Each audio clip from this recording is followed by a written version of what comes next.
아직까지 여야 합의가 되지 않고 있습니다. 간사간 협의를 계속해 주시기를 부탁을 드리겠습니다.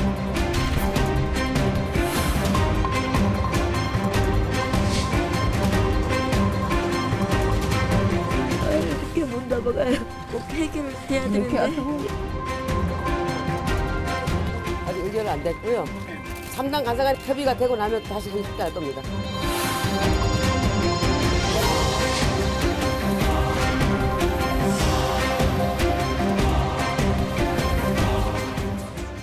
내일 본회의 앞두고 여야는 지금 이 시각까지 치열하게 쟁점 법안 줄다리기 하고 있습니다. 아직 합의 소식은 들리지 않고 있는데요. 민주당 기동민 의원, 자유한국당 김연아 의원 자리했습니다. 어서 오십시오. 네, 안녕하세요. 네, 안녕하세요. 반갑습니다. 네, 이른바 김용균법부터 좀 여쭤보겠습니다. 대한화력발전소 그 파견직 20살 김용균 씨가 세상을 떠난 지 2주 돼갑니다.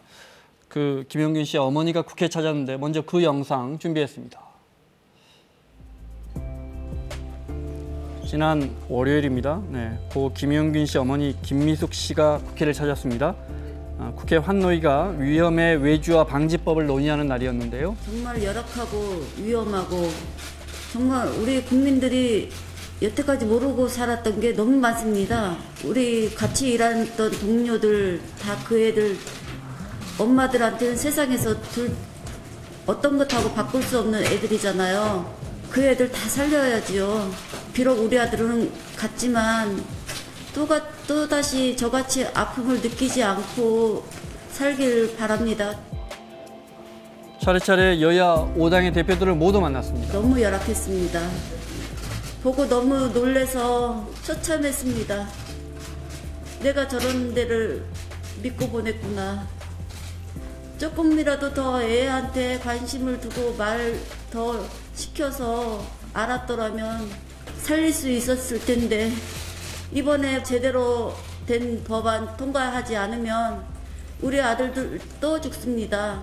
비상 대책을 또 강구를 해서 아드님의 죽음이 의미가 헛되지 않도록 그렇게 하겠습니다. 원청 기업의 그 책임을 더 강화하고 하는 이런 부분에 있어서 뭐 약간의 차이가 있는지는 몰라도 아마 기본적인 입장은 같이 가지 않나 싶습니다. 아드님 일은 슬픔, 다시는 우리 아들 같은 일이 일어나지 않게 하고자 발벗고 나서시고 저희한테까지 찾아와서 감격적입니다. 우리 당은 처음부터 그 위험의 외주화에 대해서 이것을 자꾸 금지한다고 하는 입장 벌써부터 밝혔고 이번 12월만큼은 반드시 이 법이 통과될 수 있도록 정말 죽을 힘을 다하겠다는 말씀을 드립니다. 직접 환노위를 찾은 모습이고요. 여기 여야 3당 그 간사님들 신경들이 있으니까 저희가 최선을 다하겠습니다. 네, 이날 고 김용균 씨 어머니는 하루 종일 환노위장을 떠나지 않고 밖에서 이렇게 지켜봤습니다. 그리고 오늘 또 김용균 씨 어머니가 환노위를 찾아왔는데 그 영상도 들어와 있습니다. 보겠습니다.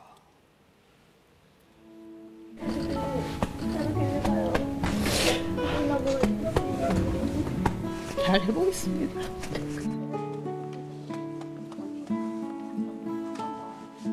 어떻게 꼭 해결을 해야 되는데.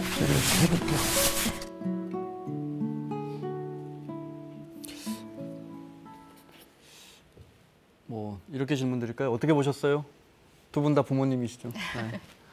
예, 저도 한 20대 아이가 있고요. 네. 특히 저 나이까지 키워서 사회에 진출을 앞두고 있는 아들이 저런 불의의 사고로 목숨을 잃었다면 정말 어머니의 마음 또 아버지의 마음은 아마 억장이 무너질 거라고 생각이 됩니다. 근데 제가 참 놀랐던 건 개인적으로 굉장히 슬픔을 가누기 어려우실 텐데 그래도 본인 아들의 죽음이 헛되지 않게 하기 위해서 관련법 개정을 위해서 저렇게 또 국회에 와서 호소해 주시는 네. 것은 굉장히 큰 용기라고 생각하고요. 어머니들은 참 강합니다. 네. 네, 저도 참 마음이 무겁고 이번 일이 잘 좀 처리됐으면 하는 바람입니다. 좀 많이 부끄럽고요. 얼마 전에 이제 애를 군대 보냈는데 그런 생각하는 것도 사치인 것 같다는 이런 느낌들이 들고 28년 동안 산업안전보건법이 한 번도 선보지 못했다고 해요. 네. 근간을 흔들지 못했다고 하는데 사실 2016년도에도 고위력 스크린도 노동자 사망 사건 이때도 들끓었었죠. 네. 그리고 19대 때도 한정의원 중심으로 해서 이런 법안들을 제출했던 적도 있고 또 우리 당도 많은 이 법안들을 내놨지만 그때만은 뭐 경영계 반대 이런 부분들에 발목 잡혀서 결국은 처리하지 못했던 것인데 뭐 선물까지는 아니지만 이런 간곡한 어머니의 마음 이런 부분을 잘 받아서 연내에 좀 잘 처리했으면 하는 그런 바람이 있습니다. 그러면 말씀하신 산업안전보건법 어떤 부분이 쟁점인지 크게 두 가지로 나눠서 여쭤보겠습니다. 먼저 이런 사고가 나면 늘 하청업체 직원만 죽고 파견직 비정규직만 죽죠. 그리고 그 업체만 책임을 지는 그런 거 말고 원청업체의 사업주가 책임을 지자, 책임을 좀 강화하자 이런 내용이 있고 그다음에 기본적으로 우리 사회가 언제부턴가 아주 위험한 일은 우리 회사 직원 말고 저 파견직, 하청하는 직원들을 쓰는데 이런 일들은 아예 원청이 하자, 뭐 대기업이 하자, 그래서 전문성 낮은 비정규직 쓰지 말자라는 법안이 이렇게 나와 있습니다. 먼저 이걸 여쭤보겠습니다. 원청업체 사업주에 대해서 처벌 강화하자. 지금도 제가 알기로 처벌이 많이 강화돼 있는데 이런 겁니다. 삼성중공업에서 크레인 넘어져서 5명인가 6명 죽은 게 지난해입니다. 네. 그 사람들 원청업체인 삼성중공업이 사업주가 어떤 처벌을 받았나 했더니 조선 소장은 구형이 나왔더군요. 그러니까 기소됐다는 뜻이죠. 그렇지만 삼성중공업의 대표이사는 처벌받지 않습니다. 근데 대표이사까지 처벌하자는 법 같아요. 어떻게 보십니까? 근데 저는 저 법이 나오게 된 이유가 뭐 그런 저 대표이사를 처벌하고 하는 문제가 사실은 본질이 아니고 네. 그런 처벌까지 우리가 둠으로써 그 대표주가 안전에 신경을 쓰도록 하자라고 하는 것이 이제 본래의 취지인 것 같습니다. 근데 이제 저희가 보면 이게 예를 들어서 뭐 구의역 사건이나 특정 사건에 맞춰서 법을 개정하다 보면 원샷으로 빠르게 진행이 될 수도 있을 것 같은데 특히 이번에 산업안전기본법을 보면 지금 전부 개정안으로 올라와 있어서 굉장히 많은 내용들을 담고 있고요. 네. 또 그동안에 한정혜 의원님이 내셨다가 이게 폐기된 이유도 제가 그동안에 속기록을 좀 보니까 이 적용 범위를 갖고 노조 안에서도 이론이 있었고 네. 경영계 안에서도 이론이 있다 보니까 네. 이게 법이라는 건 전체를 아우르는 거지 않습니까? 이게 조정을 하려니까 생각보다 시간이 오래 걸리는 겁니다. 그래서 저는 저 부분에 대해서 취지는 공감을 하는 것 같아요. 그러나 저거를 적용했을 때 네. 우리가 근본적으로 외주화를 막는 게 정답이냐. 사실은 안전한 업무를 그러니까 좀 뭔가 위험한 업무를 외주화하는 게 문제의 본질인 것 같지만 네. 사실은 저 업무는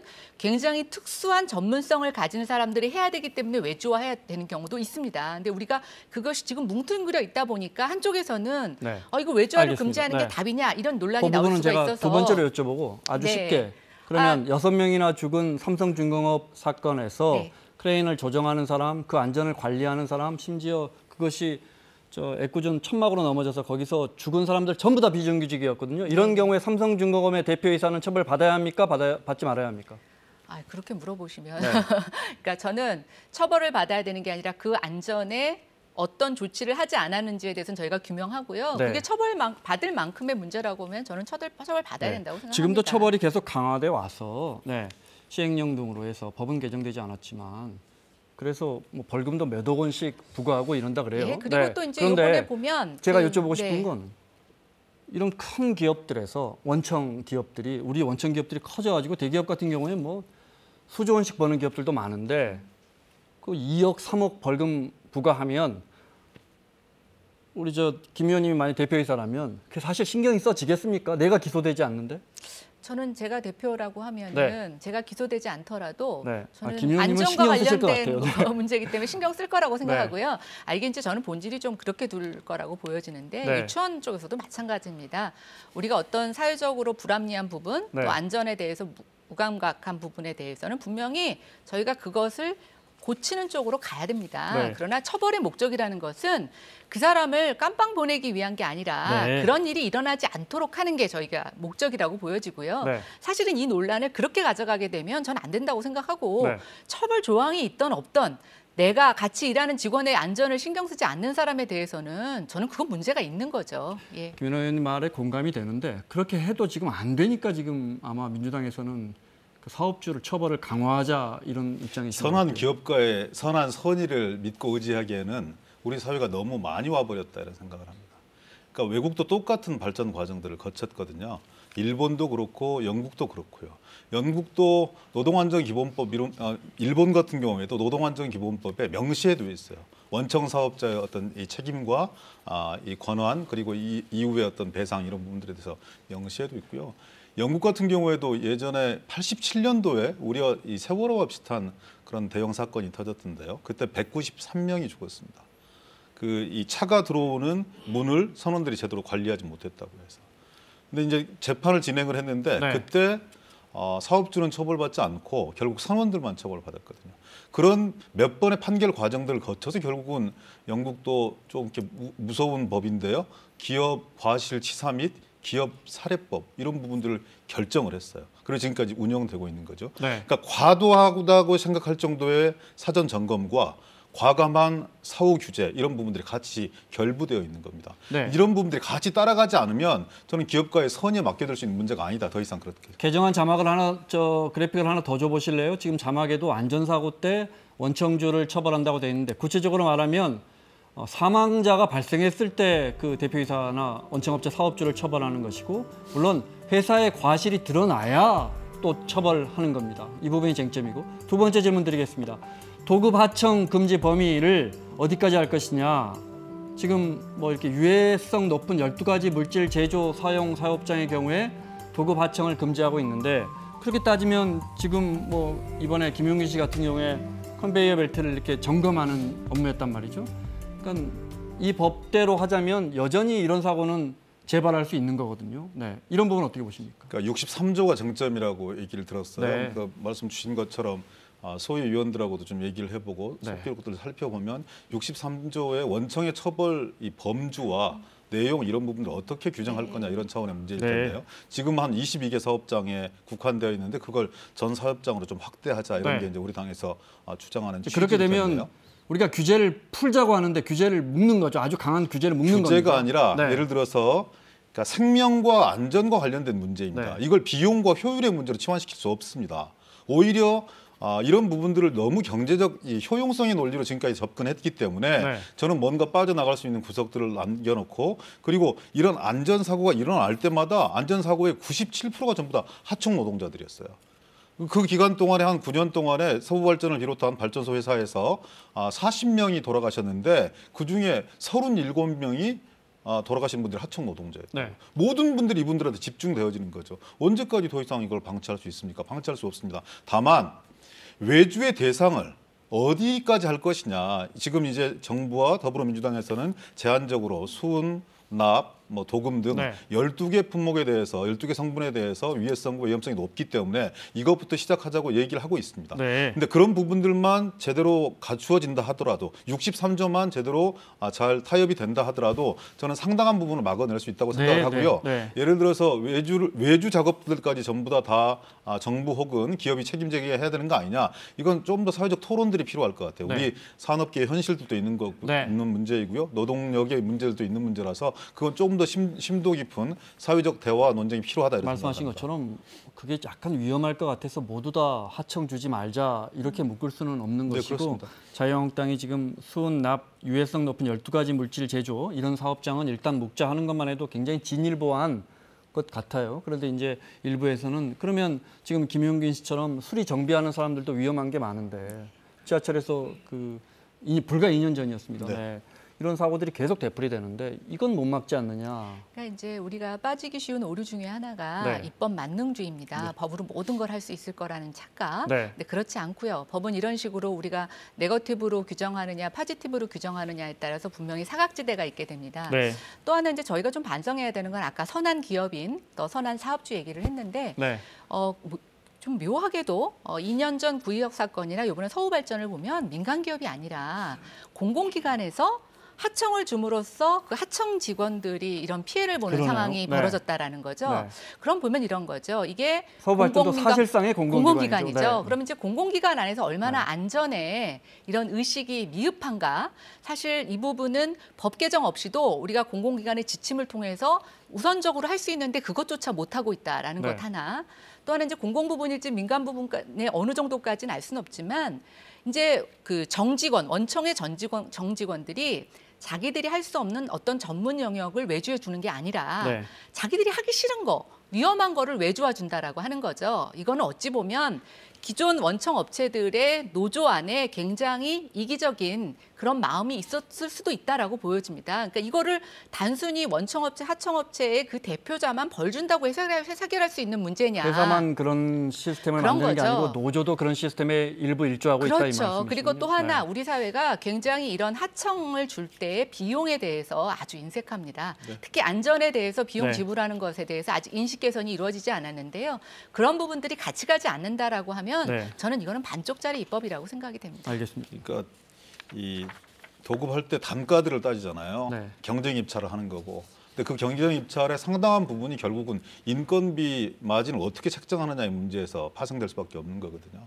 그러다 보니까 세 사람이 일해야 될 거 두 사람이 일하는 네. 거고, 두 사람 일할 거 한 사람이 일하는 거고, 뭐 3교대로 할 거 2교대로 하고 이렇게 되면서 사실은 이 노동자들을 사실상 이런 이 극한 상황으로 내몰고 방치하는 부분들이 저는 분명하게 있다고 생각하고요. 그런 그 경쟁 입찰 시스템 이런 부분들까지 좀 같이 손보면서 종합적인 뭔가 체계를 정비해야 된다는 말씀에 동의드립니다. 알겠습니다. 앞서 기동민 의원이 이 생명과 연관된 건데 비용이나 효율성을 너무 따진다. 아마 이게 이제 여야가 제가 알기로는 여야가 어느 정도 합의점을 찾아서 이 법안은 통과될 가능성이 높다고 들었는데 그렇게 되면 기업 입장에서는 굉장히 부담이 될 겁니다. 어느 선에서 합의가 될지 모르지만 수만 개의 기업이 그 룰을 따라야 되고 비용은 올라갈 텐데 그렇게 해서 살릴 수 있는 생명이 1명, 2명일 겁니다. 근데 이제 우리 사회가 그럼에도 불구하고 사람은 1명이라도 살려야겠다. 비용은 치솟더라도 어떻게 보면 여기에 대한 합의점을 찾는 과정이 아닌가. 근데 또 이제 우리가 막 비용을 지불했는데 네. 사실은 뭐 그 사람을 살리는 그것에 초점을 맞춰서 비용을 증가했는데 그 비용이 또 다른 쪽으로 파급 효과를 가져가게 되면 네. 어느 순간 또 인간의 마음이 그 비용에 대해서 또 다른 불만을 제기할 수도 있습니다. 근데 네. 우리가 좀 강조해야 되는 것은 선진국들은 보면요. 굉장히 매뉴얼이 엄격하게 지어지고 있습니다. 그래서 만약에 3교대를 해야 되는데 2명밖에 없다고 하면은 투입 자체가 안 되는 그런 엄격한 매뉴얼 적용을 하고 있는데요. 네. 우리가 매뉴얼을 엄격하게 만드는 것도 중요하지만 네. 그것을 실행할 수 있는 그런 담보력이 되어 있지 않는다라고 하면 저는 이것은 저희가 다 이룰 수 없다고 보고 있고요. 네. 어쨌든 이번 법 개정에서 가장 큰 그 문제는 이 적용 범위와 그 안에 세부 규정들이 국민들이 생각하시는 것보다 굉장히 복잡하다라는 거. 그래서 어떻게 보면 최소한의 규정만 먼저 합의해서 통과시키고 또 복잡한 부분들은 좀 중장기적인 과제로 남겨두는 것도 네. 하나의 방법이라고 생각합니다. 알겠습니다. 가급적이면 한꺼번에 해결하는 게 좋겠지요. 다만 우리의 합의 정도가 모든 것들을 다 털어서 합의할 수 있는 그런 수준이 못 된다면 아주 제한적인 차원에서라도 그렇죠. 뭔가 입법적 성과를 분명하게 남기고 네. 그것에 기반해서 다음 과정으로 가는 부분들에 대해서도 네. 저는 진지하게 검토해야 된다고 생각합니다. 알겠습니다. 산업안전보건법은 들으신 것처럼 어느 정도 합의점을 찾아가고 있는데요. 논란의 유치원 3법 여전히 답이 안 나옵니다. 네, 합의가 쉽지 않을 것 같고 먼저 교육의 모습 보겠습니다. 내일 마지막 본회의 앞두고 교육위가 유치원 3법 담판을 시도하고 있는데요. 네, 된다 말은 많은데 일단 패스트트랙 법안 처리 얘기까지 나왔는데 하루 더 논의할 것 같습니다. 국회법 제85조 2에 따른 안건의 신속 처리가 필요한 상황이라고 판단하고 있습니다. 따라서 오늘 회의는 정회를 하고 여야 간, 간사 간 협의를 계속해 주시기를 부탁을 드리겠습니다. 당사자라고 할까요? 박용진 의원 이야기 오늘 들어볼까요? 위원장님이 하루를 치면 유치원의 공공성과 그 유치원의 정상화가 하루가 더 늦어집니다. 지난 3개월이면 거의 100일이고요. 100일이면 곰도 사람이 되는 시간입니다. 도대체 국회는 뭐가 되고 있는 거예요? 아이들 키우고 있는 우리 국민들, 학부모들한테 하루는 정말 그 천년 같은 하루하루입니다. 유치원 3법은 가급적 간단하게 여야가 어떤 부분에 대해서 쟁점인지만 좀 여쭤보고 그래야 뒤에 운영위와 조국 수석 이야기를 할 수 있습니다. 예. 네. 오늘 뭐가 제가 제일 안 됩니까? 민주당과. 뭐 여러 가지 의견이 있는데요. 사실은 그 시행령 입법 예고를 하면서 둘이 공통적으로 합의한 회계 시스템 투명화는 이미 시행이 됐다라고 볼 수가 있습니다. 그래서 이제 나머지는 급한 게 아닌데요. 여야가 합의를 못하고 있으니까 정부가 시행령을 내놨는데 거기서 그거는 좀 앞뒤 순서가 틀리긴 합니다만 어쨌든 결과론적으로 그걸 시행할 수 있게 됐는데 어쨌든 정부가 나온 시행안 중에 상당 부분이 들어있다. 근데 이제 오늘 이찬열 위원장님께서 원래 당초 패스트트랙을 간다고 하시다가 왜 지금 주춤하셨을까라고 생각을 해보면 지금 패스트트랙은 패스트트랙이 아니라 슬로우트랙입니다. 지금 여야가 합의를 못 찾고 있지만 저희가 뭐 12월이 안 되면 다시 2월 임시국회 때 또 1월에도 임시국회를 열을 수 있어서 뭐 2, 3개월 안에 합의점을 다 찾아갈 수도 있는데요. 패스트트랙으로 하게 되면 최장 330일, 즉 1년이 걸리게 됩니다. 그리고 또 지금 패스트트랙으로 처리하겠다는 법의 시행 시행 시기는 법안 발표 이후에 1년으로 되어 있어요. 결국 2년 뒤에 시행하겠다는 겁니다. 그렇군요. 시행도 1년 지나야 됩니까? 그렇죠. 그러니까 국민 여러분들께서 그거를 보셔야 되는데 저희는 뭐가 됐던 간에 빨리 법안을 합의를 보고 뭐 3개월이든 6개월 이후에 시행을 하면 저 패스트트랙보다 훨씬 더 먼저 시행할 수 있는데요. 그걸 아니고 저렇게 밀어붙이면서 저희 때문에 못한다고 하고 있다. 그리고 이름은 패스트트랙이라고 얘기하시는 거는 저는 지금 굉장히 본말이 전도됐다라고 보고 있습니다. 이제 간단히 설명드리면 패스트트랙이라는 건 여야가 워낙 법안 처리가 합의가 안 되니까 국회가 한 300일 넘게 계속 그 법안이 묵혀 있으면 그냥 바로 자동으로 본회의에 상정시킬 수 있는 그런 겁니다. 말씀하신 것처럼 그렇게 되면 이제 한 300일 이상 묵혀놔야 되니까 오히려 더 오래 걸릴 수도 있다. 그리고 지금 그 패스트트랙으로 하겠다는 법이 법 발표 이후에 1년이나 더 기다려야 된다. 그렇게 해서 설령 통과가 된다고 하더라도 1년 더 기다려야 한다. 자, 법안의 쟁점을 여쭤보겠습니다. 자유한국당에서 뭘 안 해준다고 합니까 지금? 회계 투명성을 높이자 이런 부분들인데요. 그러니까 에듀파인에 좀 더 공통적으로 시행령에 포함시키는 것에 대해서는 동의하는 거죠. 근데 그런 부분들을 어겼을 때 이런 부분을 어떻게 처벌할 거냐? 형사처벌을 어떻게 강화할 거냐? 예를 들어서 징역 2년 혹은 징역 1년 혹은 이 벌금 2천만 원, 벌금 1,000만 원에 처할 거냐? 아니면 그냥 행정규칙으로 뭔가 행정적인 조치를 유도할 거냐? 여기에서 가장 근본적인 차이가 있는 것 같아요. 저희 당, 우리 당 더불어민주당 입장에서는 그렇게 많은 유예 기간을 제시하고 있고 사립 유치원의 투명성을 제고하자는 대의에 대해서는 다 얘기를 하고 있기 때문에 공감하고 있기 때문에 이런 부분들을 법 제정을 통해서 뭔가 불투명성을 제거하자 이렇게 얘기하고 있는데 말씀은 하시겠다고 하지만 그리고 지금 현행 시행령으로 가능하다고 하지만 시행령은 반쪽짜리인 거죠. 법이 뒷받침되지 못하면 그런 강력한 행정처벌을 방기함으로써 지금까지 누적되었던 사립 유치원의 회계의 불투명성 이런 부분을 그대로 용인하고 방조할 수밖에 없는 것이다. 이렇게 파악하고 있습니다. 자, 그러면 딱 요것만 여쭤볼게요. 정리하자면 누리과정 지원금이 1년에 2조 원이 넘는데 그동안에 지원금이어서 이게 보조금이 아니어서 여기저기 그 사립 유치원 원장님들이 핸드백 사고 차 사고 해도 처벌이 사실상 안 됐는데 이걸 보조금으로 바꾸자, 형사처벌도 하자. 아니요, 그게 오해가 있으십니다. 이게 지금 형사처벌이 아니더라도요. 행정처분으로 유치원을 폐원시킬 수도 있고 정원을 감축시킬 수도 있고 지원금을 깎을 수도 있습니다. 지금도 처벌할 수 있다. 그렇죠. 그런데 교육부와 교육청이 이런 처벌을 하지 않고 여태까지 솜방망이 처벌만 해온 겁니다. 그래서 저희는 교육부가 문제가 있다. 이게 처벌의 경중의 문제가 아니다라는 것을 지적하고 있고 사실 이번에 시행령에서 기존 행정처분보다 조금 더 세분화되고 강화된 내용도 담고 있습니다. 그래서 이 법이 연내 통과되지 않는다고 해서 국민 여러분들이 바라시는 회계 투명성, 처벌이 미미한 부분들이 전혀 해결되지 않는다라는 걸 저는 한번 강조해서 설명드리고 싶었습니다. 전혀 그건 사실관계에 좀 다른 부분이라고 생각하고요. 그러니까 시행령으로 할 수 있는 부분들은 그 시행령을 지키지 않았을 때 제해지는 제재 조치 자체가 대단히 솜방망이 처벌일 수밖에 없습니다. 금방 말씀 주셨듯이 교육부의 잘못된 관행, 솜방망이 처벌 이런 부분을 규탄하고 비판하는 거 그것대로 해야 되지만 지금까지 불투명한 회계 운영 때문에 드러났던 이런 각종 비리 구조에 대해서는 뭔가 이제 명확한 법적인 근거들을 만들어서 다시는 그런 일들이 일어나지 않을 수 있는 법적 제재 장치를 만들자는 거죠, 이참에. 알겠습니다. 자, 쟁점이 됐던 이런 법안들이 통과하려면 그런데 자유한국당은 이 법안 통과에 국회 운영위 소집을 연계하고 있는데요. 잠깐 들어보겠습니다.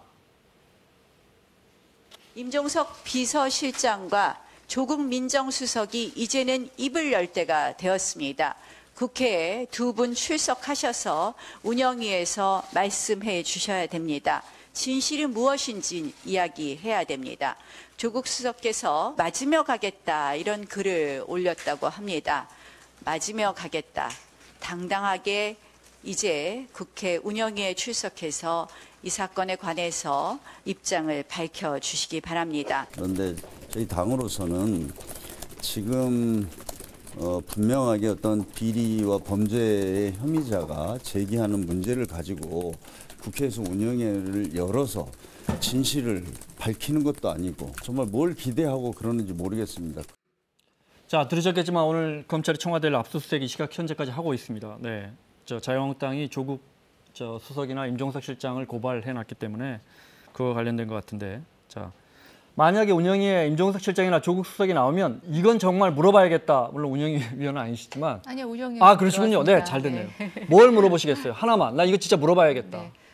청와대가 민간인 사찰 DNA가 없다고 그러셔서 네. 저는 DNA가 있는지 없는지 한번 살펴보도록 하겠습니다. 예를 들어 하나만, 지금까지 매일같이 김태우 수사관이 의혹을 내놨는데, 자, 이거는 정말 딱 떨어지는 거 아니냐, 의원님 하나 짚어주신다면. 아니요, 뭐 그런 게 네. 너무 많아가지고요. 네. 얘기하기가 어렵고, 제가 봤을 때는 어쨌든 본인 입으로 책임 있게 국민들 앞에서 이 사실 여부에 대해서 답변하시는 게 먼저라고 생각이 됩니다. 네. 그리고 나서 이것이 적절한지 아닌지는 그 다음 스텝을 밟을 일인데요.